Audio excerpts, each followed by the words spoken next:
We've been on our little journey of spirituality. We've seen spirituality as connections, and Mick Cooper took us through some of the qualities of those connections. We've seen both Alina and Holly Ann talk about the embodied and embedded aspects of spirituality. And tonight we're going to be exploring psychedelics and how they might induce spiritual connection with Dr. David Luke. It's not actually an explicit part of our master's degree, but I don't think you can talk about spirituality without looking at the relationship between spirituality, nature, and obviously the influence of psychedelics. Just before we go into David's talk, let's just remind ourselves that the finale tomorrow, we're finishing with Steve Taylor from Leeds Beckett, and he's looking at the roots of human cruelty and how connection can heal the world. And it just happens to be not the official book launch, but the day that this new book, Disconnected, is being launched. So it's another exciting talk.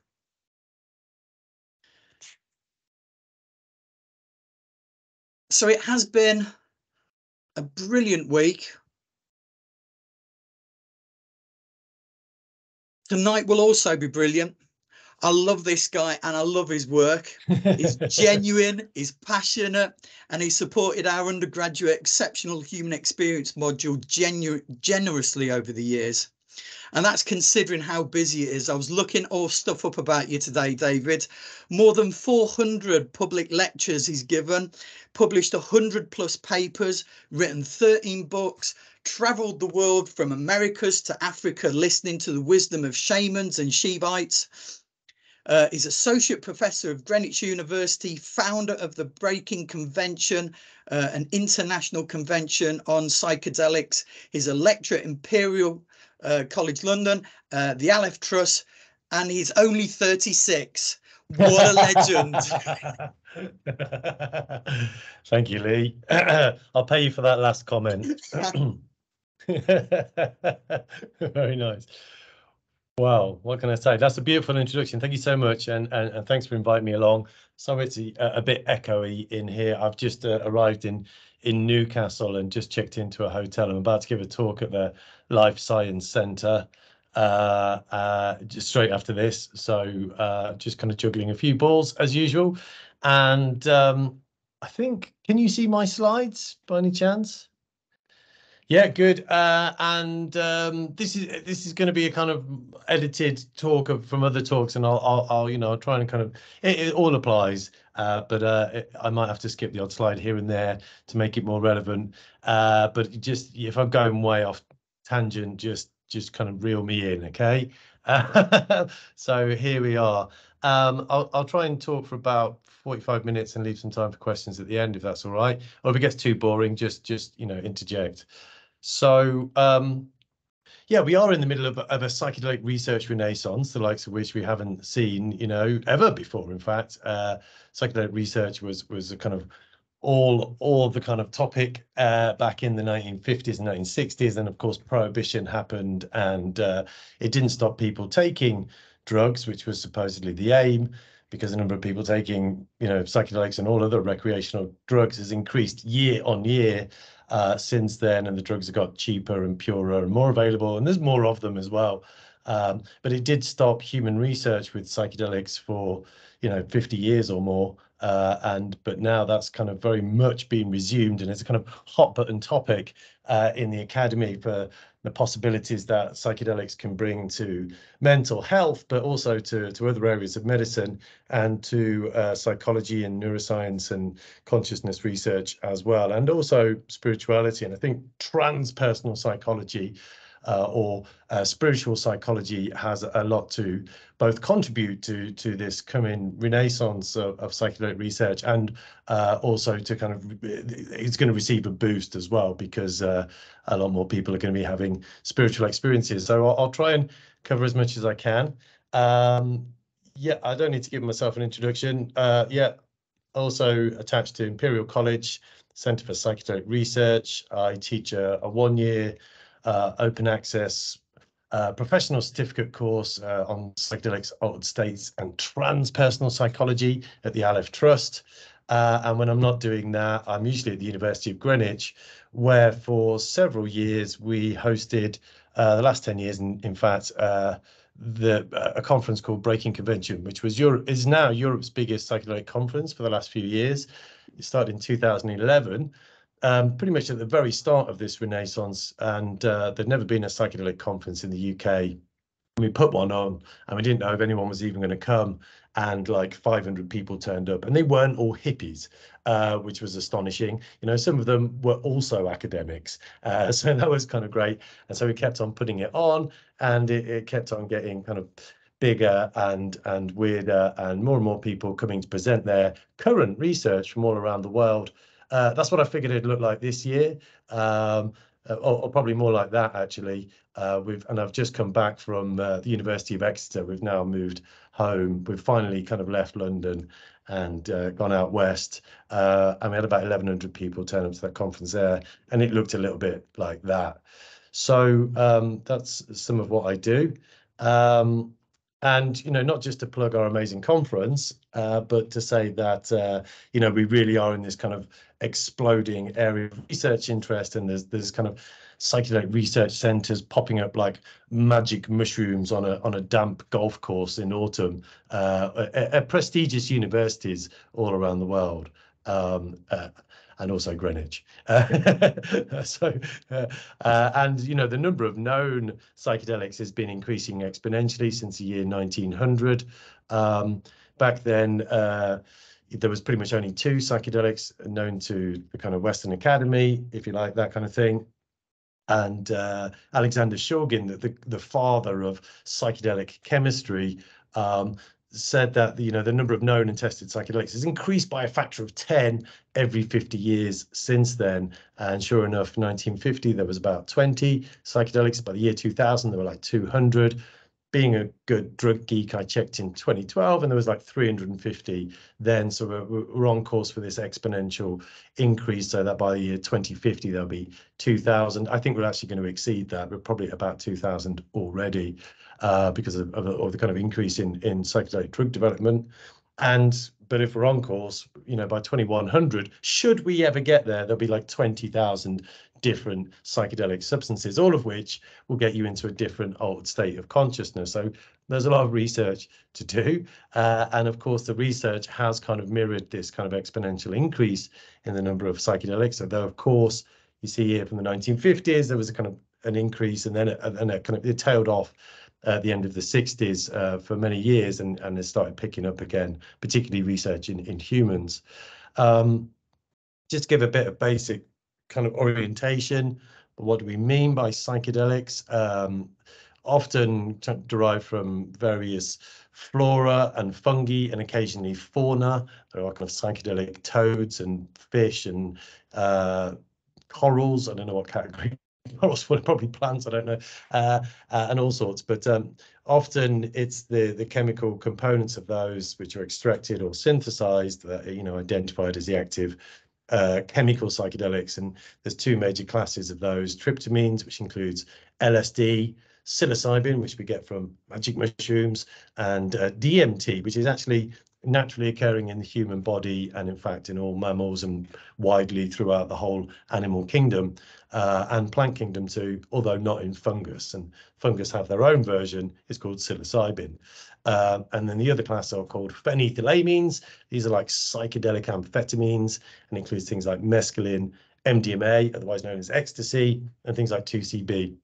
And then there's a whole slew of other psychoactive agents which don't easily fit into any of those chemical categories, nor work on the same receptor sites. The previous 2 all work on the serotonergic system, and that's how we think they give their effects. But these other psychedelics work on different receptor systems in the brain, and have different chemical structures as well. So it's quite complex, chemically speaking, but includes things like diterpenoids, which are mu-opioid receptor agonists, cholinergics, anticholinergics, NMDA antagonists like ketamine, PCP, and nitrous oxide, cannabinoids and andamides, and so on. And so you can't really classify psychedelics by their chemical structure, nor by the neurotransmitter sites they work on, but really only by their psychological effects, in that they cause not just quantitative changes in consciousness, making you more alert or more drowsy, but very much qualitative changes across the whole spectrum of your experience of consciousness. That's the chemistry over with. Have a little dip into the neuroscience. Which, you know, the field of neuroscience has advanced a lot in recent decades, and has basically kind of ushered in an era of interest in the consciousness itself, which was a dirty word in the academy until about 20 years ago or so, and is now a hot button topic. But even though the brain imaging technology had advanced a lot in recent decades, nobody had put their career on the line to peel the lid open and have a look inside and see what's going on in the squishy grey matter. When that study was first done, the first published study from the UK in 2012, just over 10 years ago, you know, nobody really knew what to expect. It was a bit of a fishing expedition. But if you'd asked any neuroscientist, you know, what's going on in the human brain under the influence of a psychedelic, they'd all say there'd be an increase in activity going on somewhere in the brain. From that first study, you can see here with psilocybin, you can see all the increases in activity in the brain in red. In case you've got a black and white monitor, you'll notice that there aren't any. And in fact, you can see all the decreases in activity in blue. And that was a massive surprise. First of all, there was no increase in activity in the brain, which, you know, everybody thought you're having this explosive, overwhelming, sensorially engaging, intense experience. So there must be more activity. You know, that's the basic neuroscience as we understood it 10 years ago. But in fact, there was a decrease in activity shown in blue here. It looks quite random, but these regions of the brain work in synchrony, and it's collectively known as a default mode network, which is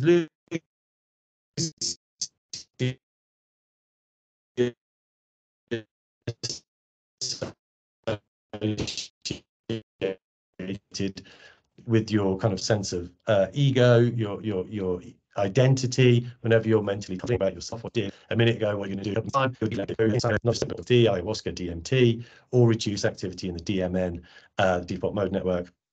And that seems to loosen up your cognition. Not too dissimilar to what Aldous Huxley presciently kind of declared way back in the 1950s when he first took mescaline. And he said that the major function of the brain is to filter out consciousness, you know, so that we don't get overwhelmed. So you can kind of have this kind of directed ego state of consciousness. And he was in many senses right. And under the influence of psychedelics, that activity and what Huxley called the reducing valve is kind of like the brakes are taken off. So we see reductions in activity in brain equals more psychedelic experience.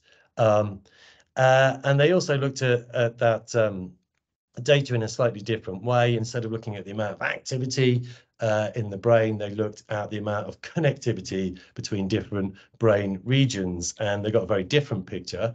Now, these two circles represent schematics of brains. One on the left is the placebo, one on the right under the influence of psilocybin. The different colors represent different cortices or brain regions, and the different circles in those colors represent different parts of those regions. And the lines in between represent the amount of communication going on. So ordinarily, when our default mode is more active and we're in a placebo, you know, normal state of consciousness, there is very constrained and limited communication going on between those different brain regions. And yet, under the influence of a psychedelic like psilocybin, we have what looks like a massive party. You know, every part of the brain is effectively communicating with every other part of the brain in what we call hyperconnectivity. And we think that gives rise to experiences like synesthesia, where you have a blending of the senses, and maybe because these sensory parts of the regions of the brain are all communicating with each other in novel ways. So it might give rise to like seeing shapes. No, wait a minute. You see shapes anyway, tasting shapes or seeing sounds or whatever, and possibly also assisting in these kind of creation of novel thinking, which is important for creative problem solving, perhaps through an increase in what we call divergent thinking, which I'll come back to, hopefully. So yeah, that's the kind of chemistry and the neuroscience. I talk a little bit about the psychology. It's important to kind of remember that actually these things have very few physiological side effects. Well, LSD and psilocybin at the very least, and most of the experience and most of the risk as well is psychological. And, you know, in the 1950s, these were originally called psychotomimetics. When psychiatrists first got hold of them, they said they can mimic psychosis. And they figured that because if you give somebody LSD without any preparation and handcuff them to a bed and lock them in a room by themselves, they tend to have a psychotic reaction. And there you go. Induces psychosis. Perfect model for understanding schizophrenia. And, you know, it was also, they just discovered serotonin at that time as well. And they could see the structural similarity. And so they're like, here we go. These are, they mimic psychosis. And then, of course, Timothy Leary, the Harvard professor, came along and said, well, actually, you know, if you put people in a kind of lovely environment with, you know, give them some preparation, you know, have some kind of groovy lighting and some funky music and some lovely fluffy therapists and nice soft furnishings, you know, people tend to have a really good time on the whole. And so he introduced this idea that it's not just the substance that's important, i.e. the dosage, the potency, the structure of it, etc., and the purity, but the factors attributed to the substance, which is what normally pharmacology considers to be important, but it's also the factors of set and setting that are vital. So set being your psychological framework you bring to the experience, and setting being the environment in which you do it, which if you feel safe and comfortable, you're more likely to have a very positive experience. And so Tim Leary can be credited for coming up with these ideas of set, setting, and substance are the three things which predict a psychedelic experience that you're going to have. And he did that at Harvard University as a professor just before he kind of declared himself psychedelic high priest, turned blue as a consequence, I think, you know, left Harvard under a bit of a storm, became declared America's public enemy #1 as the war on drugs started, busted for cannabis, thrown in prison, escaped from prison with the help of the Black Panthers, went on the run, ended up in Afghanistan after numerous other countries, finally caught by the feds, dragged back to the States and thrown back in prison. But before he did all of that, he did do some really important scientific contributions to psychedelic research. Now, we don't necessarily know, you know, if you don't pay attention to set and setting, you are probably more likely to have a challenging experience. We've been doing a research project on that. Somewhere about 10% of people who've taken psychedelics have had challenging experiences, and of them, about 10% kind of regret the experience. The other 90% tend to work through the experience, and ultimately they usually find it quite positive. But you know, there is an increased tendency to have a difficult experience, perhaps, if you are not paying attention to setting, and substance. But you know, at one time it used to be said that psychedelics induce psychosis, as early psychiatrists believed. And you know, in the 1960s, it was kind of, this idea was bandied around, probably as a part of like negative propaganda to kind of help criminalize these things as an effort of the war on drugs. But it was said that if you've taken LSD 3 times, you are by definition clinically insane. Now, we don't think that's true anymore.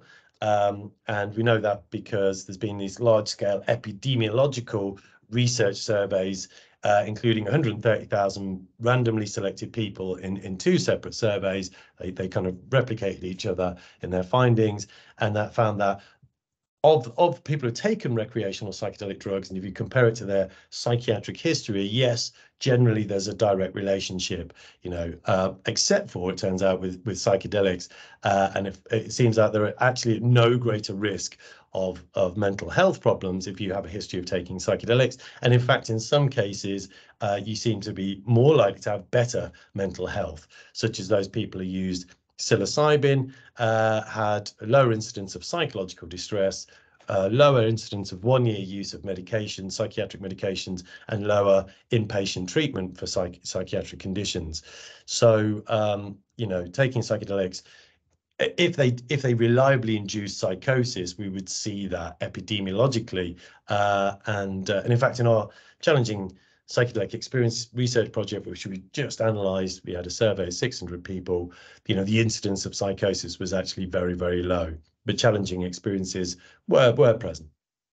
And so, kind of, if you're kind of developing these substances as possible medicines, which, you know, there's a great movement to do, you'd have to consider the physiological risks. Physiologically speaking, they seem to be very safe. As I said, they have almost no physiological side effects.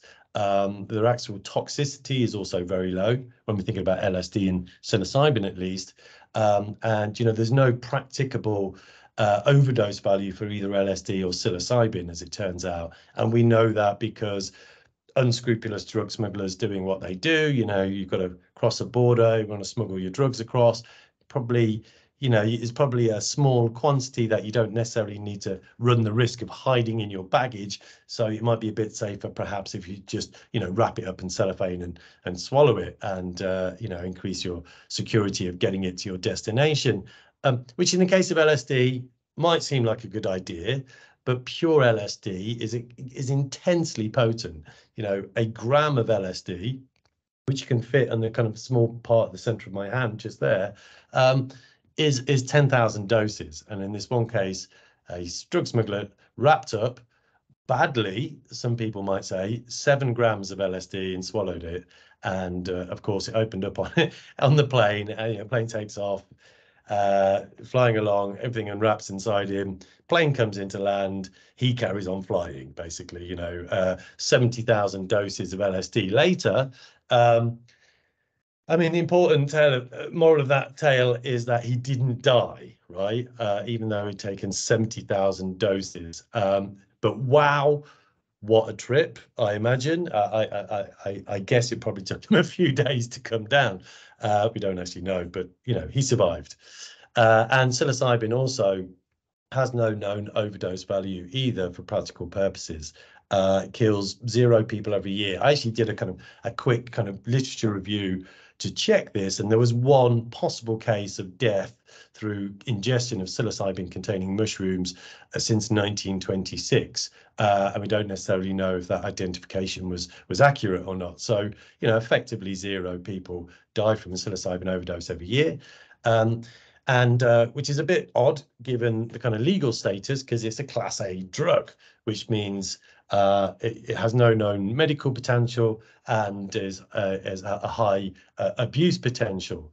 I'll come to the medical potential in a bit, but, you know, effectively it kills 0 people every year. It's in the kind of highest category of restricted substances, up there with kind of weapons grade uranium, and yet in a recent clinical trial they used it to in a study to try and get people off nicotine addiction, tobacco addiction, and they gave them 1 high dose of psilocybin, tiny bit of therapy either side of it, just to hold the experience, and they did a 1-year follow-up, and 12 months later 2/3 of the sample had remained abstinent from smoking. So this is astonishingly successful, by far and away the most successful tobacco cessation treatment program ever. You know, 2/3 of the sample quit smoking for at least a year, which is interesting, you know, when you compare that to tobacco, for instance, which is, you know, legally available to anybody over the age of, was it 18 now, I think, kills hundreds of thousands of people every year and doesn't get you off your psilocybin addiction.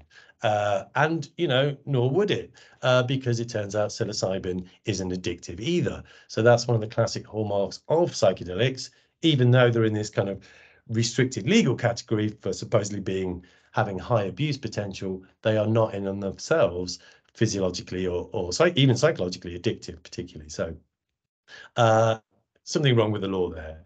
So we know that physiological risks are low, psychosis and suicide risks are low, dependency risks are actually low, and some of the genuine risks are, you know, challenging psychedelic experiences, which could be kind of traumatizing or re-traumatizing, perhaps in about 1% of users. So that is, you know, it's still significant, and the risk of hallucinogen persisting perception disorder, which is a total mouthful, but that is, the drugs wear off basically, but you're still having visual distortions in your perceptual field.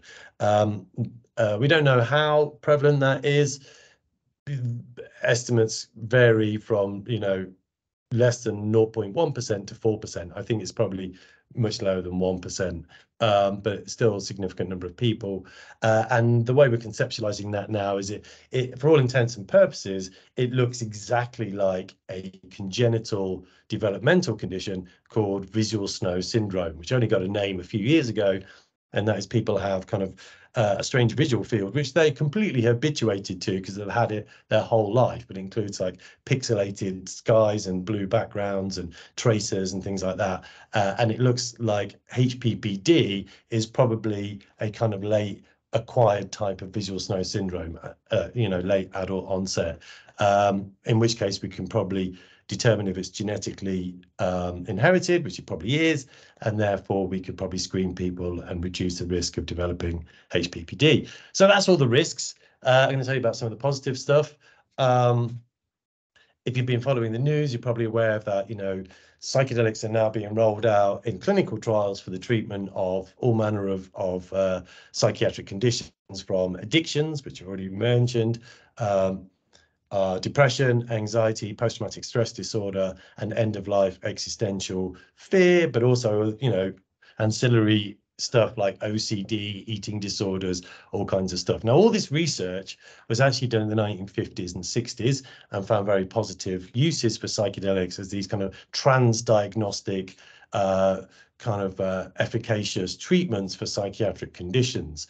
And we're basically finding the same thing again 70 years later, but with better science, so that we can try and convince the regulators this time to kind of give them license as medicines. So none of this is really new, but there's a lot of hype around it and a lot of pharmaceutical companies taking an interest in it now for the first time. And I'll give you an example of some of that research, and I'll kind of get into the spirituality side of things. Some of the most concerted, they're still in the early stages of clinical trials, a lot of these studies, but one of the areas where most of the studies has been done is in end-of-life treatment. So this is people who have stage 4 cancer or similar, have a lot of depression and anxiety that go with it, and they're given high-dose psilocybin or LSD treatment to help them deal with the existential distress, their fear of dying, which is kind of bundled up with their kind of anxiety and depression and all the rest of it. And in those studies, there's been a meta-analysis recently conducted of the several studies that have been done. This is actually quite old now in psychedelic research terms, but effectively all of those studies were better than the placebo in treating depression and also anxiety. And I'll give you an example. Oh, so much so that, the regulators, the scientists have been lobbying the government to change legislation and make it easier to access these substances, because there's an awful lot of red tape and money involved in getting to do this research because of their drug classification. And a few years ago, about 3 years ago now, just about 3.5 years ago, the FDA in the States, the Food and Drug Administration, declared that both psilocybin and MDMA have got breakthrough therapy status, whereby based on the initial success of the clinical trials, instead of it taking 20 years to go through all the red tape and gather all the data to become licensed as medicines, it may only take 3 or 4 years. They've kind of given them fast track status. That hasn't happened yet in the States, unfortunately, or in the UK or Europe. But at the same time, there's been a move towards decriminalization and legalization. These were some of the results that came through from the last major election in the States. Psilocybin therapy was legalized in Oregon. Colorado has also now legalized psilocybin therapy, and there's various states and countries around the world which are now moving towards decriminalization and legalization, although it's still criminal activity in most of the world. And in fact, just in January this year, Australia announced that they're giving both psilocybin and MDMA license as medicines. So this is the first country to give them that particular medical status. Right, I'm going to drill down into one of these studies, as I promised, and this is for end of life, existential fear and concomitant depression, anxiety. A few different charts here. The top ones are depression, the bottom ones are anxiety.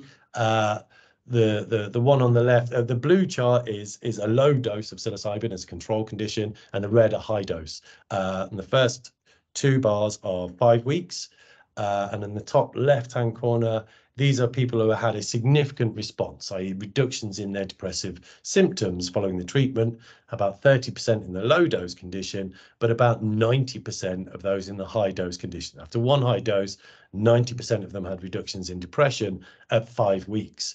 And then did a 6-month follow-up, and there was still like 80% of the sample who had had a high dose had significant reductions in their depressive symptoms. So pretty effective by any kind of current standards. The next chart along, top right, is total remission of symptoms. Okay, so that is those no longer considered to be clinically depressed. And at 5 weeks, it was like 60%. And that actually went up a little bit at 6-month follow-up. 2/3 of them were considered to be no longer depressed. So that's like 2/3 of people with end-of-life depression after one high dose of psilocybin are no longer depressed for up to 6 months. Pretty astonishing results. The results with major depressive disorder and treatment-resistant depression are not quite as impressive as that, but we're still getting very impressive results nevertheless. You know, maybe as much as 25% remission at 6 months, but you know, the same kind of degree of reduction in depressions in the first 3 months. It tends to taper off somewhere between 3 and 6 months, and it may be that people require another dose after 3 or 6 months for major depressive disorder. The two charts below are anxiety, and they also, you know, follow the same trend as the depression, which of course depression and anxiety are often highly interrelated and comorbid anyway. And so that's just an example of this kind of research. And of course, in this study, as with many of these studies, they also looked at, you know, how personally meaningful the experience was and how spiritually significant it was, i.e. whether or not that, and they also measured the mystical experience, right? So it's one of those kind of abstract concepts, the mystical experience, but it doesn't stop scientists, you know, measuring it with kind of standardized psychometric scales.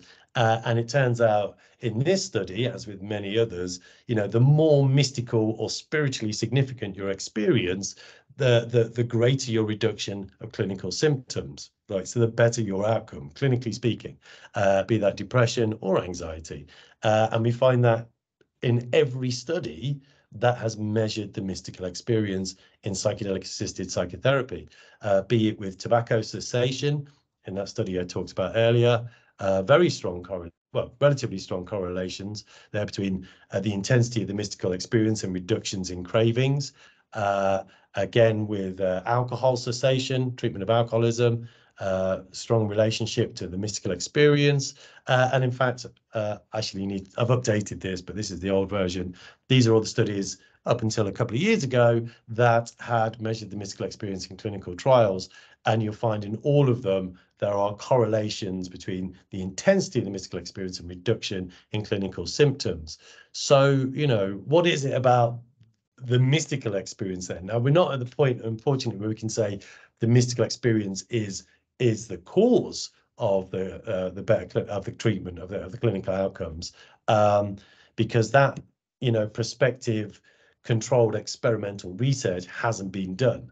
But you know, mystical experience is certainly one of the strongest, if not the strongest, predictor of outcomes in these clinical trials, which, you know, causes all kinds of conundrums for the medical model, not least because you know, the scientific medical model doesn't really have a concept of mystical experiences or as the kind of medicine. You know, psychopharmacology deals with kind of delivering drugs. You know, normally you ask, well, you know, the drug is the treatment, or somebody has psychotherapy. Psychedelic assisted psychotherapy is neither the drug nor the therapy alone, it's the two combined. And we know it's not the psychotherapy on its own, because in the placebo conditions, the effects are very small. So it's not just the minimal therapy people get in those psychedelic assisted psychotherapy. It is very minimal. It's just really to hold the experience, and more of an ethical thing, because you can't give somebody an intense high dose psychedelic experience without having some kind of psychological holding for that. That would be unethical. At the same time, you know, it's, sorry, I should say it's not, it's, the drug is important and does a lot of the work, but it has to be combined with the psychotherapy. So it's a bit problematic for the Western medical model, having psychedelic drug-assisted psychotherapy and then throwing in the mystical experience as well as the probably the major kind of mover and shaker of the better clinical outcomes. It's still a long way from the shamanic model, though. You know, in indigenous shamanic cultures around the world have been using these substances for probably thousands of years, we believe. You know, it's a very different thing. If you go to the doctor, your doctor, and you say, I'm feeling a bit woo, bit what, doctor, what can you do for me? And they'll prod you and poke you and ask you some questions, and they'll say, here, take these drugs and go away and take them. Hopefully you'll get better. You know, you go to see a shaman and you say, I feel a bit woo, bit wah. They look at you, they ask you some questions, and then they take the drugs and tell you what's up with you, right? You know, it's a completely different model altogether, and we haven't reached that point yet either. But what do we mean by the mystical experience? If you've had one, it's easy to identify. If you haven't had one, it's a bit mystifying. I like to use this slide here. You know, it's kind of, it rings all the bells and tweaks all the dials effectively. I'm actually going to show you. Oh, this is the measure that's used. It's called the Mystical Experience Questionnaire, and it's broken down into 4 factors. The first major factor is the mystical experience, which means experiences, feelings of unity, both internally, externally, feel at one with yourself and with the universe. Has a noetic quality, which means you feel like you've tapped into some deep truth about the nature of the universe, and it has a sense of the sacredness about it. There's something, you're touching on the divine. That's the main factor. The other 3 factors, which you also have to tick the boxes of, are a long positive mood, long-lasting positive mood, or love, compassion, amazement, bliss, ecstasy, so on. The transcendence of time and space, you know, where you feel like maybe the last 5 seconds lasted several million years, which is a bit like one of my lectures, or, you know, you feel like you're transported to the other side of the planet, or whatever it might be. And the final category is ineffabilities, that you can't actually put the experience into words very easily. Tick all of those boxes, you've had a mystical experience. Which is great. You know, we've kind of identified that this kind of, there is something important, it seems, although we haven't determined that it is causative in better clinical outcomes. And this is great for people who have psychiatric conditions. Hopefully these substances will be rolled out soon as medicines beyond just Australia, which is great for people who have a diagnosis, who represent about, you know, 1/3 of the population. And yet, what about everybody else? You know, might other people benefit from taking psychedelics? Might the society at large benefit for those people who don't have challenging or traumatic experiences? And so when we do these clinical trials, before they're given to a clinical population, they're usually tested on what we call healthy normals, which actually amounts to kind of functioning neurotics. That's, you know, the rest of the population who doesn't have a mental health diagnosis. And a recent review of those studies, where there was like something like nearly 10,000 people had been given psychedelics, healthy participants in these trials. They looked at a whole battery of different psychological measures, and they determined that psychedelics in the non-clinical population could enhance mood, well-being, pro-social behaviors. That means doing things for other people rather than just yourself. Enhanced empathy, enhanced cognitive flexibility, enhanced creativity, which I'll come back to, enhanced personality factors like openness to experience, which is related to creativity, and it's like engaging with different cultural practices, listening to different music, looking at different art, tasting different food, being more kind of diverse, ethically engaged.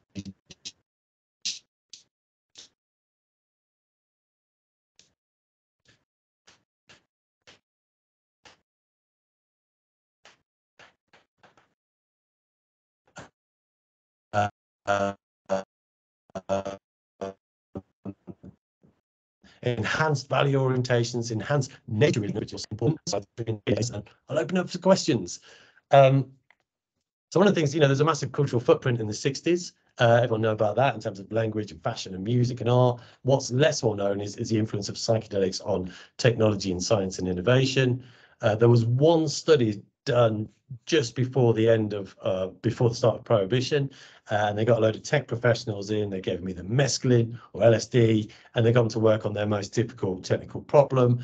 And they most of them came up with either a new product, patent, or publication as a result of their psychedelic experience, including new mathematical theory for NOR gate circuits, conceptual model of a photon, linear electron accelerated beam steering device. I love that. I don't know what it is, and so on. But this research pretty much kind of was put on ice for the next 50, 60 years. And I was lucky enough to do a conceptual replication of this study in a hospital in North London a few years ago. And it was the first time there'd been any kind of direct experimental research looking at the potential of psychedelics to enhance creative problem solving in science and tech professionals. I'm going to skip some of the stuff, and I'm going to give you a little bit of an insight into that study. We still haven't published all the findings, so I'm slightly circumspect. But one of my participants, basically, we had 40 top-level scientists from Oxford, Cambridge, Imperial, the majority of which had never taken psychedelics.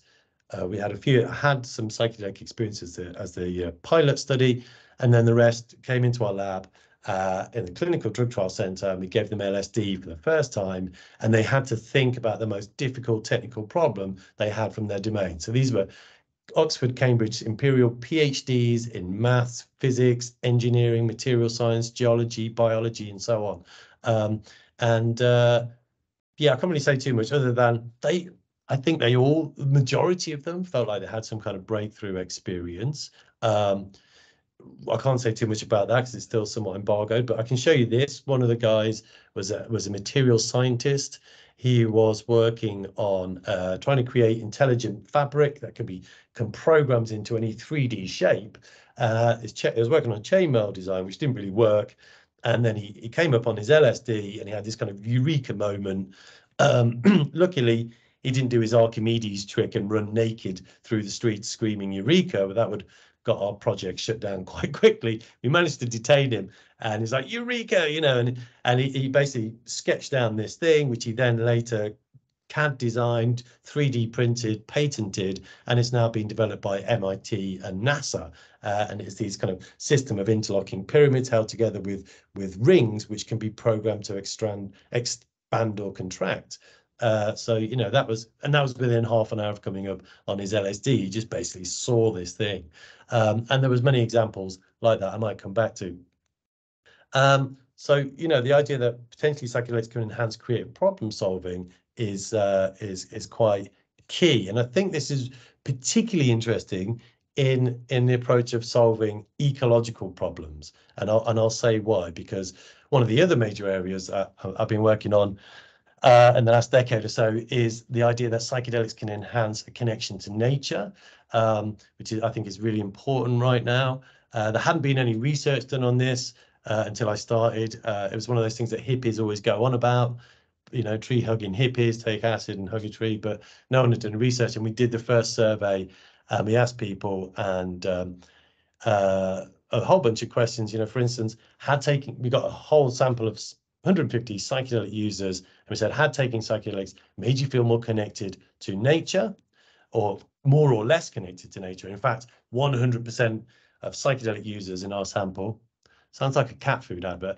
100% of psychedelic users in our advert said that taking psychedelics had made them feel more connected to nature. And you never get that in social science research, psychological research, where you get 100% of your sample agree with one of your questions.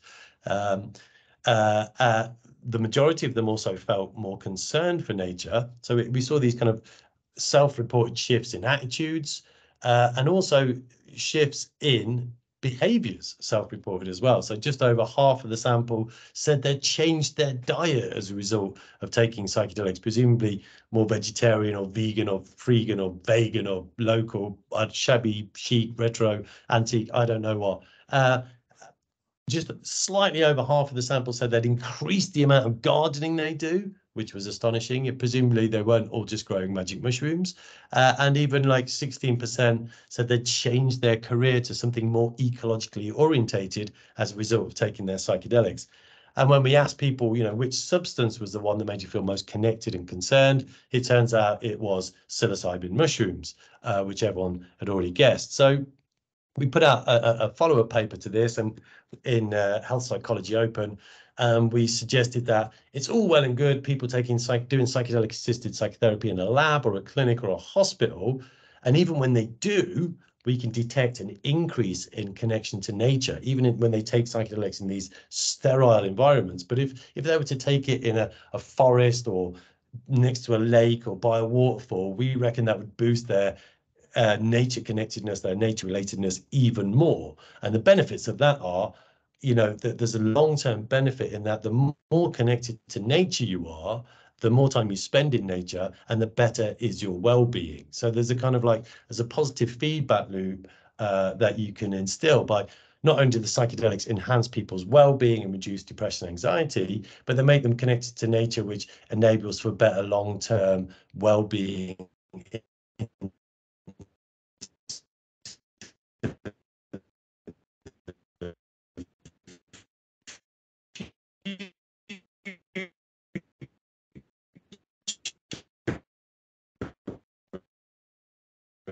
Okay, we're just losing you there, David.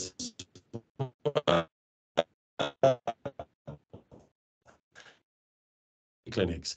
And so it's people with ecological crisis, anxiety, and also for better ecological problem solving. And I'm going to finish on this point because one of the other subjects in our creative problem solving study was a biologist by the name of Merlin Sheldrake. He'd been working for 3 years on his PhD at Cambridge in biology on the relationship between a fungus and a plant, which, you know, the plant grows directly out of the fungus and doesn't photosynthesize. It has no chlorophyll. It gets all of its energy directly from the fungus, and it was always thought to be parasitic. Merlin spent 3 years of his PhD pondering this, researching it, still didn't have a clue, came into our lab. And as with all our scientists, we interviewed them immediately afterwards to see if they'd had a breakthrough. And so we're like, Merlin, how was your experience? And he said, well, I turned into the fungus. And we're like, great, we were watching you, we're pretty sure you didn't, but that sounds brilliant. And what was it like, you know, hoping he'd had a breakthrough? And he said, slimy. And we're like, damn, what a waste of good acid. But then, sure enough, he published this book recently, Entangled Life, which is a brilliant book, and he talks about his experience and how it completely changed his perspective. Quite literally, you know, he saw it from the perspective of a fungus, his problem, instead of as a human, and it gave him all these different insights into the problem. And not just that, but also that there is some benefit in having a non-human perspective, in not just doing his research, but in the whole of biology and in science more generally. And this is how Amerindian cosmologies operate. You know, across the whole of the Americas, indigenous people operate by what we call perspectivism. If you want to know something, you become it. Instead of trying to be objective and detach yourself from it, as we do in science, you take some ayahuasca or peyote or do a Sundance, and you transform into that thing you want to understand. And so we reckon there's room for that within current science, you know, for having these extreme subjective experiences, which can give us better insight, which we can then go back and test in a more objective way. So particularly around ecological issues, because we may be getting answers to ecological problems from a non-human perspective, from a non-species centric perspective. So, Joe, have I got time to very quickly summarize and a very quick question? So in summary, what do we know about the psychedelics from this current psychedelic research revolution or renaissance? Is that psychedelics, generally speaking, enhance connectivity, and we see that across the whole range, from the very, very small to the very, very large, you know, on a biological, psychological, sociological, ecological, cosmological and theological level. They enhance connectivity at the neurological level, biologically, quite literally, you know, with different parts of the brain all communicating with each other. They have enhanced connectivity in the brain. It gives rise to synesthesia and divergent thinking, creative problem solving insights.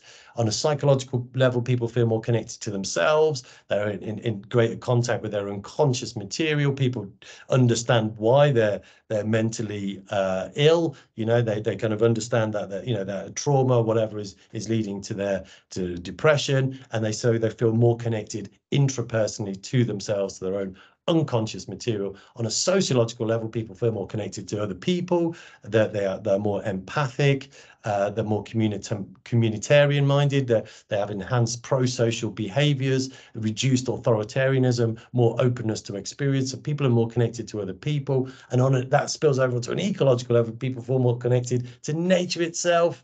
They want to hug trees and start gardening and change their diet, change their job. And then that spills over onto a cosmological level. People feel more connected to the universe at large. They have these experiences of unity with the cosmos, which spills over onto a theological level where people feel connected to the divine as well. So there you go. That's my talk. Thank you very much. Thanks ever so much for that, David. I just want to say, what was it Matthew's phrase would be? And here's Tom with the weather. Yeah, exactly. I love that one.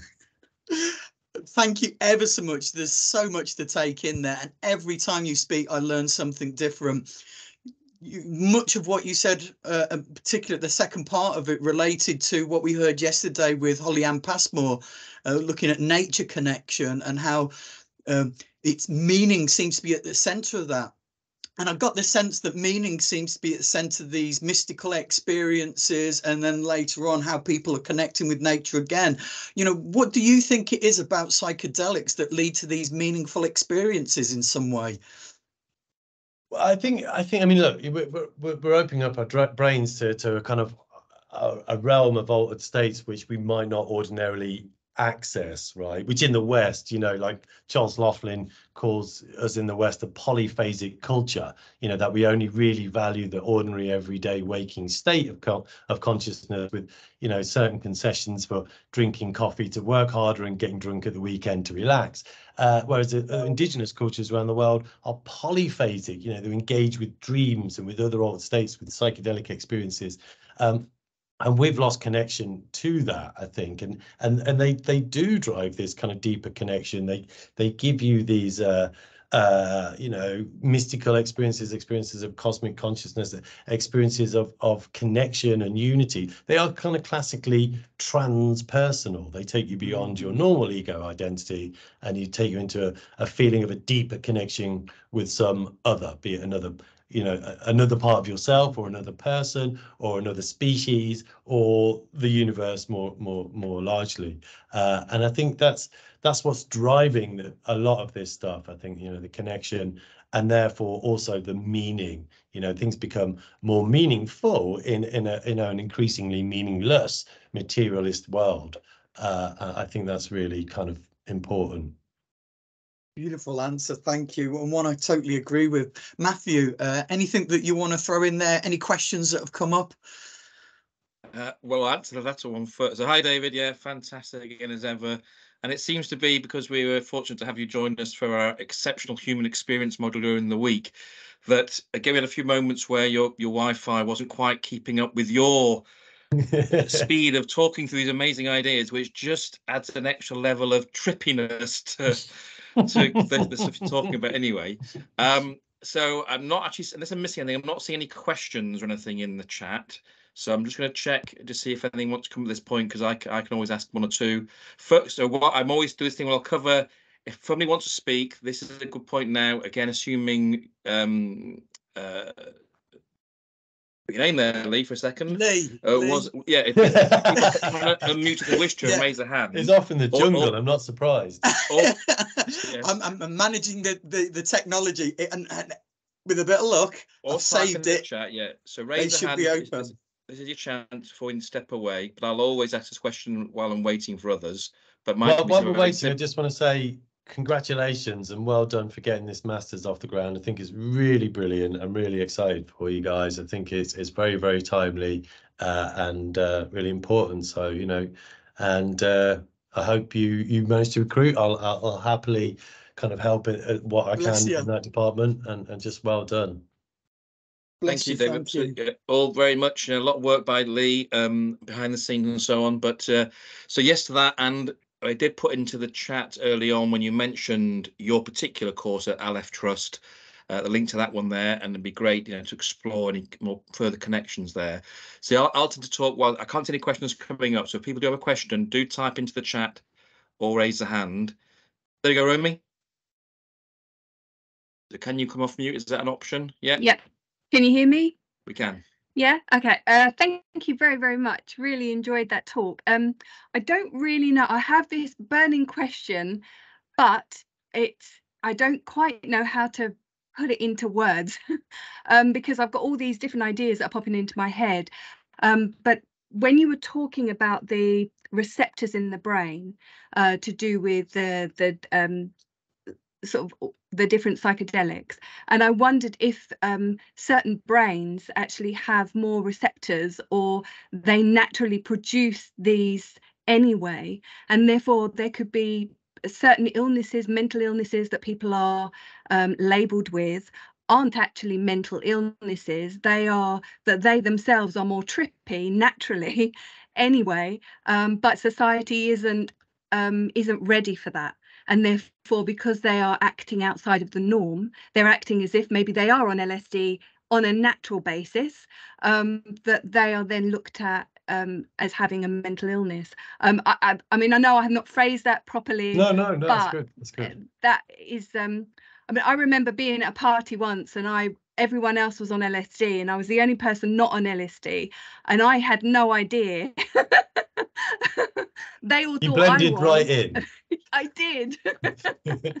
Yeah, I mean, I mean, there's a few kind of questions packed in there, and yes, actually, people have different kind of densities of serotonergic 2A receptor sites in their brain. Particularly, it's in the kind of layer 5 pyramidal layer and in the neocortex primarily, which is responsive to psychedelics, and there are kind of widely different distributions of those receptors, idiosyncratically across different people. So yes, we think that some people are more sensitive to psychedelics and need lower doses because of the distribution of receptor sites, and whereas some people can take astonishing doses of psychedelics and still profess to have no effect whatsoever. They're in the kind of very small minority, but there does seem to be some people who seem almost immune to them.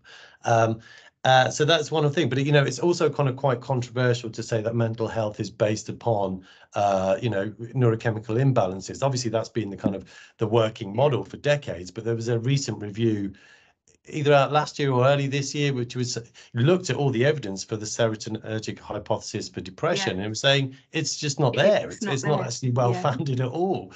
But at the same time, I agree with what you're saying about there are kind of sensitive personality types. You know, people are more prone to kind of all these weird and wonderful experiences you also get with psychedelics, you know, what you might call anomaly prone personalities, or high benign schizotypy, or maybe just on some other neurodivergent perspective.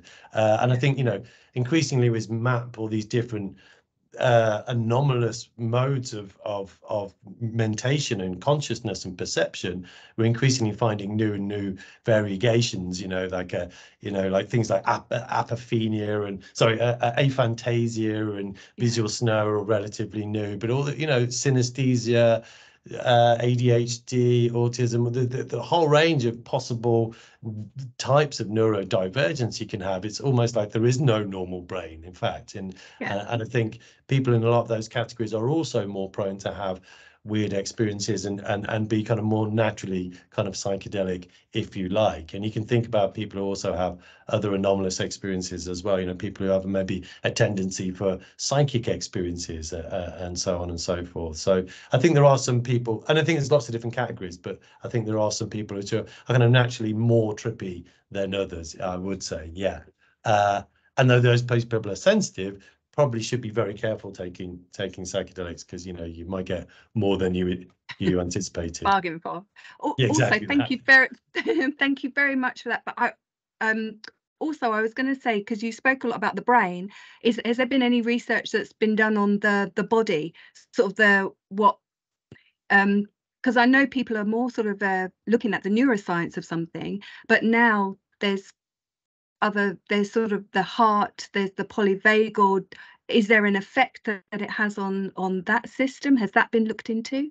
It hasn't. There's been a couple of papers out like speculating about that. Unfortunately, neuroscientists are kind of like zombies. They're a bit brain obsessed, brains, and that's where a lot of the research goes, because like most of the neural density is kind of in the brain, but they often forget about, there's kind of neural receptors in the heart and in the gut, and the gut brain axis. But this is all relatively new. The kind of how the microbiome affects kind of behavior and consciousness is only now just beginning to be kind of explored, and so it's not really yet been looked at in terms of how psychedelics may interact with those kind of non-brain neurology, if you like. Although there is a high density of serotonergic receptors in the gut as well, so hence the kind of fact you might kind of feel very queasy and sick when you take magic mushrooms or whatever. So for sure there's going to be some interactions going on beyond just the brain itself, I would say, but it's still very early days for research. We've only just started doing psychedelic research in general again, so there's a lot of questions to ask. But thanks for that. Yeah. Thank you, David. Thanks, Romy. So I'm noting we are running slightly, but if we're okay, just for people, if people need to drop away, they obviously can do that. It's okay with you, Lee and David. We'll just maybe pick up one or two. So Kristen has a hand up, and I know that also Senna had a hand up, but maybe she needs to step away, but she wants to do that again. So very quickly, Kristen, do you want to ask a question? Thank you. Yes, thanks, David. That was a really, really interesting talk. Again, like Romy, I have a sort of a bit of a messy question, but it's something that plays at the back of my mind whenever I hear people talk about psychedelics. So psychedelics, obviously the knowledge about psychedelics comes from indigenous communities and nature. So how do we ensure that we protect sort of these indigenous communities, and also how do we remain ecologically sensitive in doing this kind of research with psychedelics? Yeah, thank you for that question. I mean, it's an issue that's kind of close to my heart. I think it's really important. The indigenous people have almost kind of somewhat been written out of this kind of psychedelic research renaissance. There was a first paper written by indigenous people on psychedelics in an academic journal this year, a couple of months ago, and a whole bunch of people representing different indigenous communities around the world who use psychedelics got together and suggested a kind of a formula for ethics that pharmaceutical researchers, psychedelic researchers, and pharmaceutical companies should engage with, based around the idea of reciprocity, basically, that and respect and reverence and a whole bunch of, in fact, they come up with 8 words beginning with R that we really need to engage with in progressing forwards. And the idea of reciprocity kind of covers it all, basically, and that is you never take without first asking.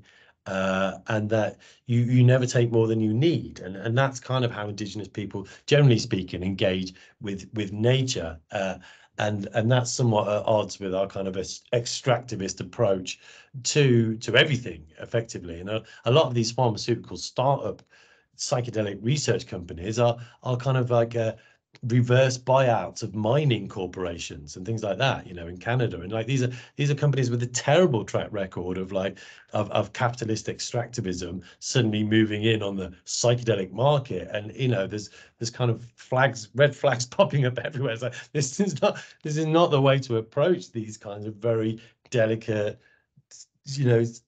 profoundly psychologically intense and spiritual experiences. It was just like, oh, we can make a quick buck out of this. So I think we really need to engage with indigenous people. That some of these communities have been using psychedelics for thousands of years. Some of them look like it as well, and they really are. They have a lot that we can learn. I mean, a lot of my neuroscientific colleagues just kind of write them off. So, oh, there's nothing we can learn about psychedelics from indigenous people. And it's like, well, maybe not in terms of the neuroscience, but there's a lot we can learn from these people about, you know, how to engage with these old states and ways of engaging with the experiences that come up. And you say, interacting with nature, like kind of having it in an embedded kind of psychoecology, you know, of spirituality as well thrown in, you know. For sure, if you isolate people, anatomize them, and put them in a lab or a clinic and cut them off from nature, you can try and atomize their experience and boil it down to some neural activity and their psychological health. But you know, we all live on this planet together, and we are part of nature, and that's something that indigenous people tell us. You know, they do not see them. They don't. In some of these indigenous psychedelic using cultures, they don't even have a word for nature. The very idea that there's an us and the them. Like, nature is everything that is not culture, right? But to indigenous psychedelic communities, there is no difference, right? We are nature. We're a part of nature, not apart from it. And that's, you know, I think that's kind of where we've gone horribly wrong in the developed world, is that when you look at these measures of self and nature, there's a measure on it, and it's like they have these Venn diagrams: nature, self, and then you get to choose how much these circles overlap, and most people in the West are kind of like, yeah, they overlap a little bit. It turns out when people take psychedelics, they overlap a lot more. But if you know, indigenous, I'm speaking very broadly, indigenous psychedelic using cultures, you know, that there is no difference. They just like nature and self are the same thing, right? And you can't really engage in extractivism if you are part of a community and an ecosystem. You know, it's just not going to happen. So I think that we can really help with these kind of ecological issues, and therefore we need to respect and engage with indigenous cultures who have been the caretakers of these substances for thousands of years, and also give them the respect that's due as well. That's my perspective. So thank you for that question. Thank you, David. Yes, Kristen, excellent question, and thanks for that very full answer, David. We are over time, but I'm going to ask a couple of very, very quick questions. First of all, the image you used on your first slide, that was already there, because I happened to put in a GIF that early on, not knowing, or basically the image you used on your very first slide tonight was one that, if you look in the chat early on, there was a GIF I happened to put in. It's the same thing, so that's an interesting coincidence. Very good. Yeah, like that. That's the first time I used it. It was just using that GIF that happened to be there. And if you click on the GIF that's in the chat, we're in tune, Matt. It does that one. And then my final question, David, is that a Premier Inn?